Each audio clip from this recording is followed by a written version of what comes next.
नमस्कार, विनास किचनमध्ये स्वागत आहे आपलं। बघा, तुम्ही माझ्या ताटात मासे बघून म्हणाल तुम्ही वेड्या झालात की काय? मार्गशीर्ष महिना आहे आणि मासे दाखवताय त्या। बरोबर आहे तुमचं, मार्गशीर्ष महिना चालू आहे आणि फक्त माझा एकटीचा येतो, बाकी कोणाचाच नाहीये घरात। कारण घरात तशी तिघच जेंट्स आहेत, पण माझे ना 5 डॉगी आहेत, त्याच्यामुळे 5 डॉगी आहेत ते मच्छी खाल्ल्याशिवाय राहणारच नाहीयेत। एखादा दिवस असतं तर ठीक होतं, 1 महिना काही शक्य नाही। आणि एखादा डॉगी असेल तर आपण विकत पण आणून त्याला घालू शकतो, पण 5 जणांना आपल्याला बाहेरून आणून घालायला परवडणार नाहीये। मग ते घरी बनवलेलं बरं आणि बाकीच्यांनी खाल्लेलं पण बरं, म्हणून मी बनवते। तर इथे बघा, आपण मासे कसे साफ करायचे ते दाखवते मी। तर ह्या माशावर ना खवलं होती, ह्या माशाला काय म्हणतात ना ते तुम्ही मला कमेंटमध्ये नक्की सांगा, पण आमच्याकडे ह्याला पातोळी मासा म्हणतात किंवा खवळी म्हणतो आम्ही। तर इथे ह्याच्यावरची खवलं सगळी मी काढून घेतली, डोकं कट केलं, शेपटू कट केलं आणि पंख कट केले, पोटातलं असं सगळं साफ करून घेतलं आणि असे सगळे मासे मी साफ करून घेतलेत। आणि दारातच मच्छीवाला आलेला, तर त्याच्याचकडून मी घेतले, कारण मच्छीला खूप लांब जावं लागणार होतं मला। तर मग मी म्हटलं जाऊ देत, आता कोण घरी पण नव्हतं आणि डॉगी पण जेवणार नाहीत, तर दारातच मच्छी घेऊया। तर त्याच्याकडे होते बांगडे आणि हे पातोळी होती, आम्ही ह्याला पातोळी म्हणतो, खवळी पण म्हणतात। तर मग म्हटलं जाऊ दे, दारातच घेऊया, बांगडे खाऊन खाऊन खूप कंटाळा आलेला, म्हणून मग दारातच घेतले। आणि इथे असे व्यवस्थित त्यांना मी साफ करून घेतले। मिक्स होते ह्याच्यात 2-3 कापी मासे पण होते, हे बघा, ते पण मी तुम्हाला साफ करून दाखवते। ह्याचे पण मी पंख वगैरे कापले, ह्याला कवलं नसतात, डोकं आणि ह्याचं पण शेपटू कापून टाकलं आणि सगळे मासे मी साफ करून घेतले। थोडंसं मीठ घालून 10 मिनिटं ठेवलं आणि स्वच्छ धुवून घेतलेत। आणि इथे बघा, मिरची सुद्धा आपण ना आता अचानक आपल्याला मासे बनवावे लागलेत, त्याच्यामुळे आपण मिरची सुद्धा इथे ना भिजत नाही घातली, उकळून घेतली।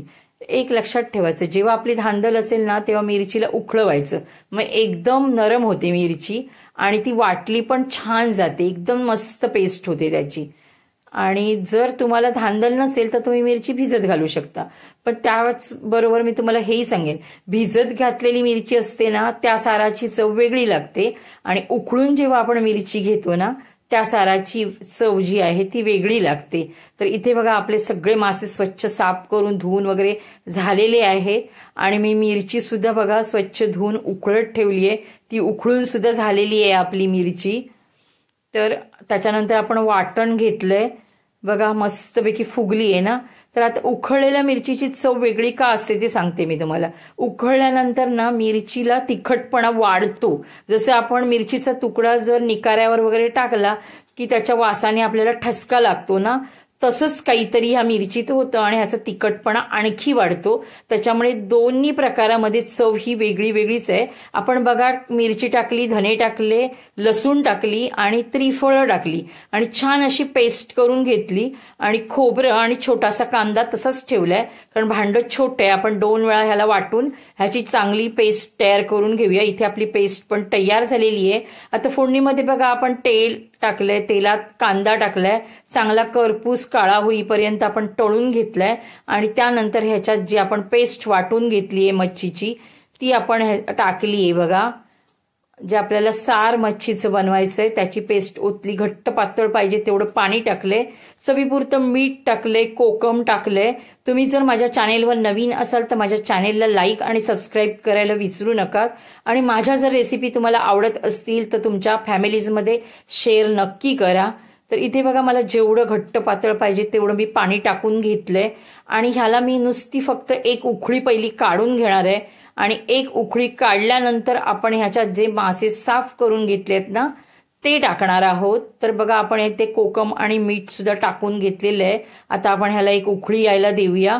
उकळी आल्यानंतर आपण ह्याच्यामध्ये जी साफ करून घेतलेली मच्छी आहे ती टाकूया।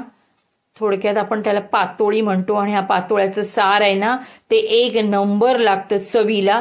आणि खूप सगळ्यात महत्वाचं मी तुम्हाला सांगायला विसरले, म्हणजे ह्या माशामध्ये भरपूर काटे असतात, खायला म्हणजे कठीणच आहेत ते, पण ह्या माशाचं जर सार तुम्ही खाल्लात ना, नुसत्या साराबरोबर जेवणार आहात, मासे नाही खाल्लात तरी चालेल, एकदा ह्या माशाचं सार नक्की करून बघा तुम्ही, किती चवीला छान लागतं ते।